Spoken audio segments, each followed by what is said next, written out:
بسم اللہ الرحمن الرحیم۔ دین کی خاطر سختیاں برداشت کرنا اور تکالیف اور مشقت کا جھیلنا۔ حضور اقدس صلی اللہ علیہ وسلم اور صحابہ کرام رضی اللہ تعالیٰ عنہم اجمعین نے دین کے پھیلانے میں جس قدر تکلیفیں اور مشقتیں برداشت کی ہیں، ان کا برداشت کرنا تو درکنار، اس کا ارادہ کرنا بھی ہم جیسے نالائقوں سے دشوار مشکل ہے۔ تاریخ کی کتابیں ان واقعات سے بھری ہوئی ہیں، مگر ان پر عمل کرنا تو علیحدہ رہا، ہم ان کے معلوم کرنے کی بھی تکلیف نہیں کرتے۔ اس موضوع سے متعلق کچھ واقعات ذکر کرنا ہے۔ ان میں سب سے پہلے خود حضور اکرم صلی اللہ علیہ وسلم کے قصے سے ابتدا کرتا ہوں کہ حضور اکرم صلی اللہ علیہ وسلم کا ذکر برکت کا ذریعہ ہے، اور اس کے بعد دوسرے واقعات انشاءاللہ العزیز ہم بیان کرتے رہیں گے۔ تو آپ تمام احباب سے گزارش ہے کہ ہماری ان تمام ویڈیوز جو ہیں ان کو آپ دیکھیں، ان کو سمجھیں اور ان کو زیادہ سے زیادہ لائک کریں اور آگے اپنے دوستوں سے زیادہ شیئر کریں، اور ہماری حوصلہ افزائی کے لیے ہمارے چینل کو بھی سبسکرائب کریں، تاکہ ہم اس طرح کی اچھی معلومات، اچھے واقعات نبی پاک علیہ السلام کے اور صحابہ کرام کے آپ کے سامنے لے کر حاضر ہوتے رہیں۔ تو چلیں اب آگے واقعہ شروع کرتے ہیں۔ حضور اکرم صلی اللہ علیہ وسلم کے طائف کے سفر کا قصہ۔ نبوت مل جانے کے بعد 9 برس تک نبی اکرم صلی اللہ علیہ وسلم مکہ مکرمہ میں تبلیغ فرماتے رہے اور قوم کی ہدایت اور اصلاح کی کوشش فرماتے رہے، لیکن تھوڑی سی جماعت کے سوا جو مسلمان ہو گئی تھی، اور تھوڑے سے ایسے لوگوں کے علاوہ جو باوجود مسلمان نہ ہونے کے آپ کی مدد کرتے تھے، اکثر کفار مکہ آپ صلی اللہ علیہ وسلم کو اور آپ کے صحابہ رضی اللہ عنہم کو ہر طرح کی تکلیفیں پہنچاتے تھے، مذاق اڑاتے تھے، اور جو ہو سکتا تھا اس سے درگزر نہ کرتے تھے۔ حضور اقدس صلی اللہ علیہ وسلم کے چچا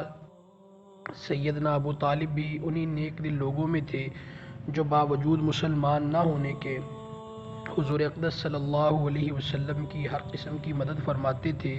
10ویں سال میں جب سیدنا ابو طالب کا بھی انتقال ہو گیا تو کافروں کو اور بھی ہر طرح کھلے مہار اسلام سے روکنے اور مسلمانوں کو تکلیف پہنچانے کا موقع ملا۔ حضور اقدس صلی اللہ علیہ وسلم اس خیال سے طائف تشریف لے گئے کہ وہاں قبیلہ ثقیف کی بڑی جماعت ہے، اگر وہ قبیلہ مسلمان ہو جائے تو مسلمانوں کو ان تکلیفوں سے نجات ملے اور دین کے پھیلنے کی بنیاد پڑ جائے۔ وہاں پہنچ کر قبیلے کے 3 سرداروں سے جو بڑے درجے کے سمجھے جاتے تھے گفتگو فرمائی اور اللہ کے دین کی طرف بلایا، اور اللہ کے رسول صلی اللہ علیہ وسلم کی یعنی اپنی مدد کی طرف متوجہ کیا، مگر ان لوگوں نے بجائے اس کے کہ دین کی بات کو قبول کرتے یا کم سے کم عرب کی مشہور مہمان نوازی کے لحاظ سے ایک نووارد مہمان کی خاطر مدارت کرتے،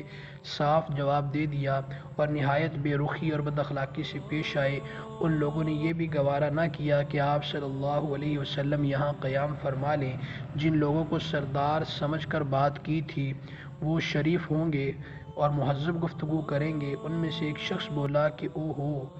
آپ ہی کو اللہ نے نبی بنا کر بھیجا ہے، نعوذ باللہ۔ دوسرا بولا کہ اللہ کو تمہارے سوا کوئی اور ملتا ہی نہیں تھا جس کو رسول بنا کر بھیجتے، استغفر اللہ۔ تیسرے نے کہا کہ میں تجھ سے بات کرنا نہیں چاہتا، اس لیے کہ اگر تو واقعی نبی ہے جیسا کہ دعویٰ ہے تو تیری بات سے انکار کر دینا مصیبت سے خالی نہیں، اور اگر جھوٹ ہے تو میں ایسے شخص سے بات کرنا نہیں چاہتا۔ اس کے بعد ان لوگوں سے نا امید ہو کر حضور اکرم صلی اللہ علیہ وسلم نے اور لوگوں سے بات کرنے کا ارادہ فرمایا کہ آپ صلی اللہ علیہ وسلم تو ہمت اور استقلال کے پہاڑ تھے، مگر کسی نے بھی قبول نہ کیا، بلکہ بجائے قبول کرنے کے حضور اقدس صلی اللہ علیہ وسلم سے کہا کہ ہمارے شہر سے فوراً نکل جاؤ اور جہاں تمہاری چاہت کی جگہ ہو وہاں چلے جاؤ۔ حضور اکرم صلی اللہ علیہ وسلم جب ان سے بالکل مایوس ہو کر واپس ہونے لگے تو ان لوگوں نے شہر کے لڑکوں کو پیچھے لگا دیا کہ آپ صلی اللہ علیہ وسلم کا مذاق اڑائیں، تالیاں پیٹیں، پتھر ماریں، حتیٰ کہ آپ صلی اللہ علیہ وسلم کے دونوں جوتے مبارک نعلین پاک خون کے جاری ہونے سے رنگین ہو گئے۔ حضور اقدس صلی اللہ علیہ وسلم اسی حالت میں واپس ہوئے۔ جب راستہ میں ایک جگہ ان شریروں سے اطمینان ہوا تو حضور اقدس صلی اللہ علیہ وسلم نے یہ دعا مانگی۔ عربی کے اندر دعا کے الفاظ یہ ہیں: اللہم الیک اشکو ضعف قوتی وقلت حیلتی وہوانی علی الناس یا ارحم الراحمین انت رب المستضعفین وانت ربی الی من تکلنی الی بعید یتہجمنی ام الی عدو ملکتہ امری ان لم یکن بک علی غضب فلا ابالی ولکن عافیتک ہی اوسع لی اعوذ بنور وجهك الذي أشرقت له الظلمات وصلح عليه أمر الدنيا والآخرة من أن تنزل بي غضبك أو يحل علي سخطك لك العتبى حتى ترضى ولا حول ولا قوة إلا بك۔ اور اردو کے اندر اس دعا کا ترجمہ کچھ یوں ہے: اے میرے پیارے اللہ، تجھی سے شکایت کرتا ہوں میں اپنی کمزوری اور بے کسی کی اور لوگوں میں ذلت اور رسوائی کی۔ اے ارحم الراحمین، تو ہی ضعفاء کا رب ہے اور تو ہی میرا پروردگار ہے۔ تو مجھے کس کے حوالے کرتا ہے؟ کسی اجنبی بیگانہ کے جو مجھے دیکھ کر تر شروع ہوتا ہے اور منہ چڑھاتا ہے، یا کسی دشمن کے جس کو تو نے مجھ پر قابو دے دیا؟ اے میرے پیارے اللہ، اگر تو مجھ سے ناراض نہیں ہے تو مجھے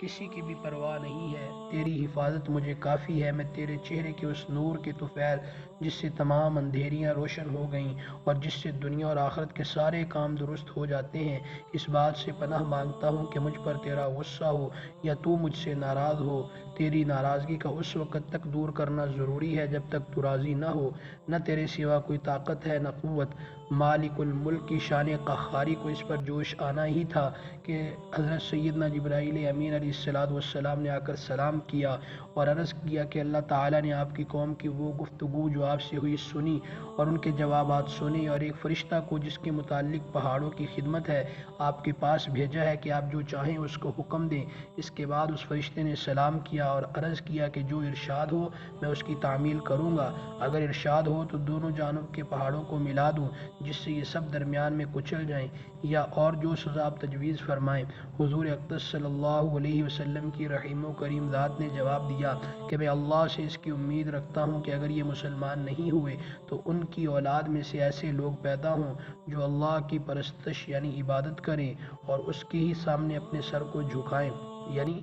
اللہ تعالیٰ کی عبادت کریں۔ فائدہ میں شیخ الحدیث رحمۃ اللہ علیہ حضرت مولانا زکریا رحمۃ اللہ علیہ لکھتے ہیں: یہ ہیں اخلاق اس کریم ذات کے جس کے ہم لوگ نام لیوا ہیں کہ ہم ذرا سی تکلیف سے، کسی کی معمولی سی گالی دے دینے سے ایسے بھڑک جاتے ہیں کہ پھر عمر بھر اس کا بدلہ نہیں اترتا، ظلم پر ظلم اس پر کرتے رہتے ہیں اور دعویٰ کرتے ہیں اپنے محمدی ہونے کا، نبی پاک صلی اللہ علیہ وسلم کے پیرو بننے کا۔ نبی کریم صلی اللہ علیہ وسلم اتنی سخت تکلیف اور مشقت اٹھانے کے باوجود نہ بد دعا فرماتے ہیں نہ کوئی بدلہ لیتے ہیں۔ اللہ تعالیٰ ہمیں بھی نبی پاک صلی اللہ علیہ وسلم کے اخلاق کریمہ پر چلنے کی توفیق عطا فرمائیں، اور اپنے دین کی دعوت کے لیے، اللہ کے دین کی دعوت کے لیے اللہ تعالیٰ ہم سب کو قبول فرمائیں۔ آمین یا رب العالمین۔